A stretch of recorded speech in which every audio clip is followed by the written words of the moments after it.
Maintenant, nous sommes rendus à la correction et à la rétroaction. D'ailleurs, on va faire le tout en deux capsules séparées. Donc, allons-y avec la première pour la correction. Si vous êtes un ou une titulaire et que vous n'avez qu'un seul classroom, la gestion de la correction des travaux peut quand même bien se faire en vous promenant dans votre classroom, dans Travaux et devoirs, et en allant consulter d'un document à l'autre. On peut voir, il n'y a rien qui est en attente de correction ici, rien qui est en attente de correction là.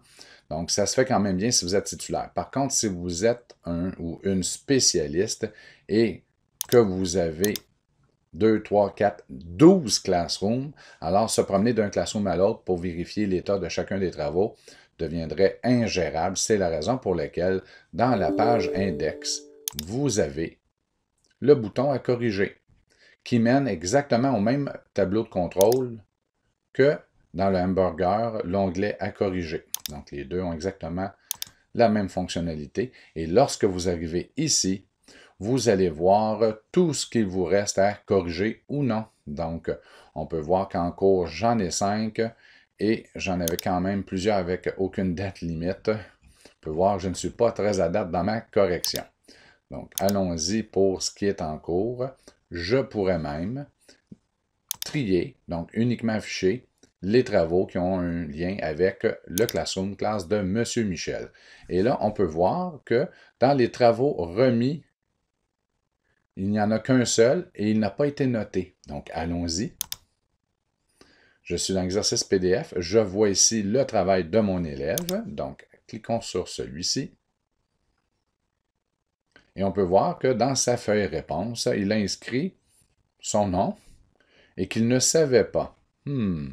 Donc là, je ne rentrerai pas dans la rétroaction. Par contre, je vais noter. Je vais quand même faire quelque chose. On pourrait... On est en mode suggestion présentement. Donc, on pourrait suggérer d'enlever je ne sais pas et d'ajouter quelque chose de pertinent. Donc, allons-y. OK. Donc, on a une modification qui est ici suggérée et je pourrais noter le travail à 3 sur 10, malheureusement.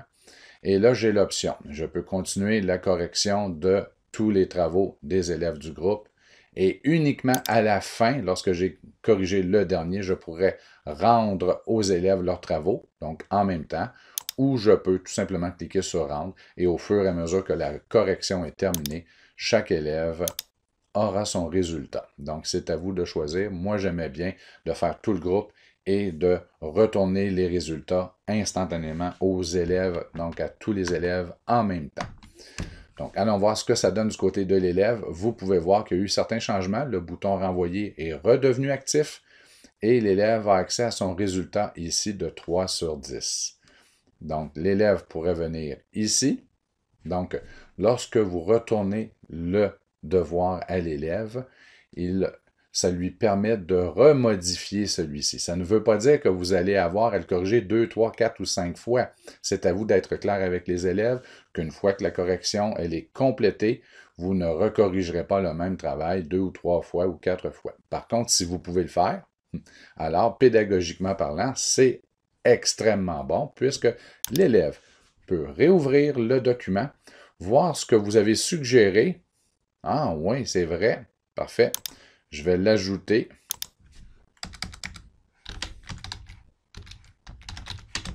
Et voilà. Donc, l'élève vient de modifier ceci et pourrait vous retourner le travail en tenant compte de vos suggestions. Donc, voilà. Donc, ça, c'est si c'est viable et vivable. En tant qu'enseignant-enseignante, vous pourriez revenir ici. On pourrait même revenir à la page index à corriger. Quand je vais afficher ce qui est ici. Et vous pouvez voir, il était passé de noté à 1 et il est revenu à remis à 1 parce qu'il y a eu des modifications. Donc, je pourrais venir ici.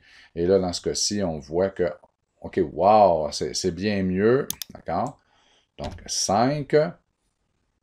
Et je peux le rendre. Je pourrais même écrire excellent. Je peux écrire à l'intérieur ou je pourrais tout simplement écrire ici un commentaire privé.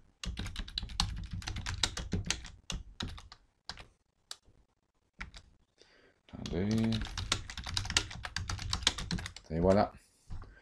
J'envoie mon commentaire privé et je pourrais le retourner à nouveau à l'élève.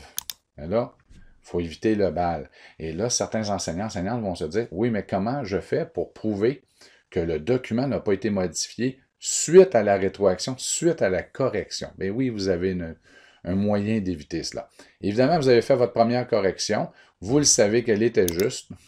Donc, si je retourne à ma classe, vous allez remarquer que le résultat est entré ici automatiquement. À 3, là, je viens de le modifier à 5. Si votre élève vous revient et vous dit « Hey, mon travail, je pense que je méritais plus que 3. Tu m'as donné 3. Regarde, j'ai inscrit quelque chose de pertinent. » D'accord? Ce qui a été fait après la correction en passant. Donc, si vous avez des doutes, vous pouvez, en cliquant sur la petite flèche, déplier le menu du haut et dans Fichier, vous avez accès à l'historique des versions. Là, on va dans le avancer pas mal. Si vous n'avez pas à faire ça à tous les jours, mais si jamais la circonstance se présentait, sachez que c'est possible. Et voilà, en dépliant tout ce qui s'est passé le 8, on peut voir que élève CS1 a travaillé. Il a travaillé. Ah! Il y a eu la correction de Michel Tremblay. Élève CS1 est retourné travailler et maintenant, c'est Michel Tremblay dans la version actuelle. 2 corrections, on les a ici. Donc, allons voir le document original, qui était comme ça. Ensuite, l'élève, sa version, je ne sais pas. L'enseignant a corrigé, donc il a ajouté quelque chose. L'élève est venu ici, il a modifié. Donc, il a pris le commentaire de l'enseignant, il l'a transformé en son texte à lui. Et maintenant, il y a la dernière correction où j'ai ajouté « Excellent ». Donc, vous n'aurez pas à utiliser cet outil-là, à moins qu'une certaine circonstance se présente à vous et qu'un élève prétende que son travail n'a pas été jugé correctement. Donc, vous avez cet outil qui est disponible. Et comment faire pour y retourner? C'est vous cliquez sur la flèche et vous choisissez dans « Fichier historique des versions ».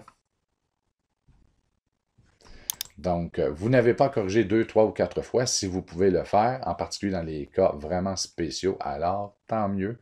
Mais n'ayez pas crainte, même si vous retournez le travail à l'élève, oui, il peut le modifier et vous pouvez le laisser comme ça. En passant, si je reviens ici à la page à corriger, vous allez remarquer que mon travail est noté. D'accord? N'est plus à corriger, donc je n'ai plus rien à corriger. Il fait maintenant partie de la catégorie notée. Donc, ce tableau de bord-là vous donne vraiment une idée juste de ce qu'il vous reste à faire ou de ce qui a été fait. Merci et bonne correction.